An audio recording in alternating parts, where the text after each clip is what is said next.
हरि बोल, दंडवत प्रणाम।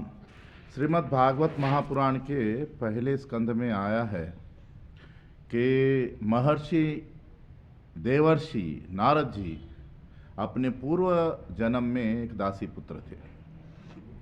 जब वे 5 साल के थे, वे तो बचपन में ही पिताजी को खो चुके थे। माँ यहाँ वहाँ काम करके उनका पालन पोषण कर रही थी। एक बार चतुर्मास के समय कुछ साधु इनके गांव में आकर रुके और वहाँ इनकी माँ को सेवा मिला था, बर्तन साफ करने का आदि।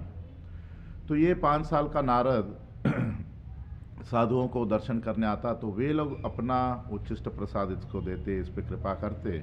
और 4 महीने साधुओं की कृपा पाने के बाद साधु लोग चले गए, इसको मंत्र देके गए और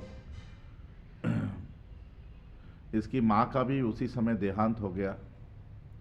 तो ये अभी भगवान का नाम करते करते अलग अलग शहरों में, गांव में जा रहा था। एक बार एक पेड़ के नीचे भगवान का ध्यान कर रहा था और उन साधुओं की कृपा से नारद जी को भगवान का दर्शन हुआ, एक झलक। इसके बाद इनमें इतनी तीव्रता आ गई, इतनी उत्सुकता आ गई कि मुझे और भगवान का दर्शन करना है, मगर भगवान का दर्शन नहीं हो रहा है।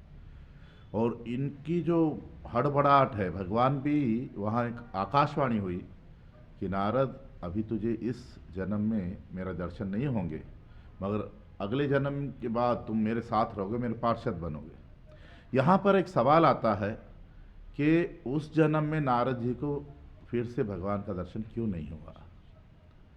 तो इसका जवाब यही है कि उन्होंने साधुओं की कृपा से भगवान को पाया था, गुरु की सेवा अभी नहीं की थी और गुरु के अनुगत्य में साधना नहीं की।